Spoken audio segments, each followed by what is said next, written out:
Saudara sekalian, minggu yang lalu Pastor Rex sudah membahas seperti apa penebus yang kita butuhkan untuk membawa kita kembali kepada Allah, yaitu penebus yang adalah manusia sepenuhnya dan juga Allah sepenuhnya. Dan Yesus memenuhi kedua kriteria ini. Dia adalah manusia sepenuhnya dan juga Allah sepenuhnya. Saudara, hari ini kita akan fokus kepada kemanusiaan Yesus dan minggu depan kita akan bahas tentang kealahan Yesus.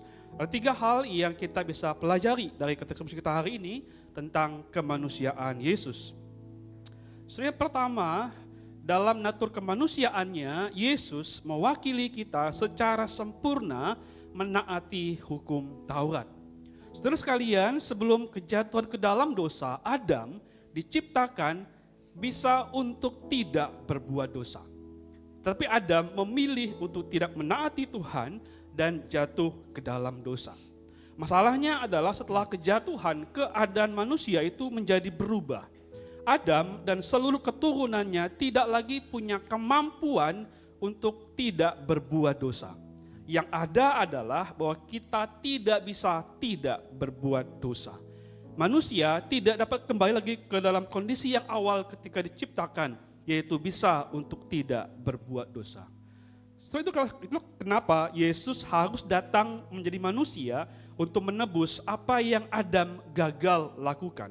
Setelah Yesus menjadi manusia yang sama dengan Adam sebelum kejatuhan untuk menghidupi kehidupan yang Adam dan yang kita gagal lakukan, yaitu ketaatan.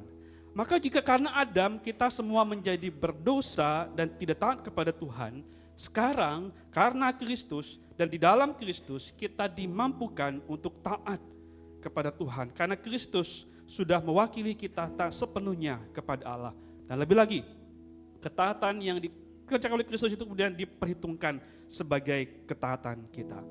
Maka sekarang Bapak Ibu sekalian kita bisa menaati Tuhan bukan karena kemampuan kita, tetapi semua karena kekuatan dari Tuhan. Karena Dia telah menaati Allah sepenuhnya dan di dalam Dia kita dimampukan untuk menaati Allah.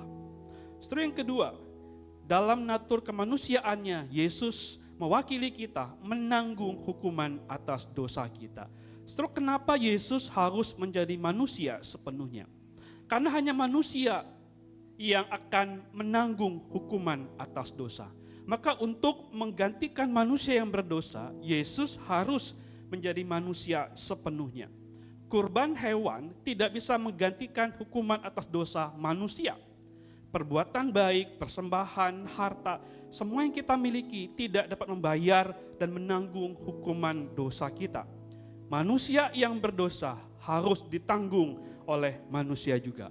Itu namanya keadilan atau impas. Tetapi kita bukan hanya tidak bisa menanggung hukuman Allah karena dosa, kita juga tidak layak. Hutang dosa kita kepada Allah tidak bisa kita bayarkan meskipun dengan kita mati dihukum oleh Tuhan. Kita tidak layak. Kita sudah bercela, cacat, bernoda karena dosa. Karena itu Yesus memang harus datang menjadi manusia yang sempurna, tanpa dosa. Maka Dia layak menggantikan kita, membayar hutang dosa kita di hadapan Allah. Saudara, ini kabar baik Injil bagi kita, bahwa Yesus memang harus datang menjadi manusia sepenuhnya dan sempurna untuk menanggung hukuman dosa kita, sehingga kita tidak harus menanggung hukuman atas dosa kita. Yang ketiga, dalam natur kemanusiaannya, Yesus dapat bersimpati terhadap kelemahan-kelemahan kita. Saudara, artinya Yesus mengerti setiap kelemahan, penderitaan, dan pergumulan kita. Kristus mengerti pergumulan kita melawan dosa dan juga bergumul untuk hidup taat kepada Dia. Dia mengerti betapa kita bergumul untuk taat kepada Dia, untuk mengasihi Dia dengan segenap hati kita, melawan kelemahan-kelemahan kita. Dia juga mengerti apa artinya dicobai oleh iblis. Dia juga mengerti apa artinya ditinggalkan oleh orang terdekat dia. Dia mengerti apa artinya dikhianati orang yang dekat dengan dia. Tapi Kristus bukan hanya mengerti, tapi juga turut merasakan, berempati, ada belas kasihan bagi kita.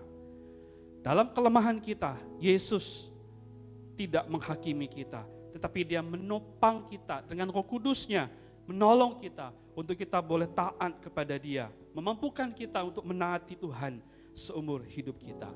So kita bersyukur kepada Tuhan karena Kristus menjadi manusia sepenuhnya untuk mewakili kita taat secara sempurna kepada seluruh perintah Allah. Dan juga Dia kemudian mewakili kita menanggung hukuman dosa. Dan Dia mengerti, Dia peduli, Dia berempati terhadap kelemahan dan pergumulan kita untuk hidup taat kepada Dia. Puji Tuhan, saudara.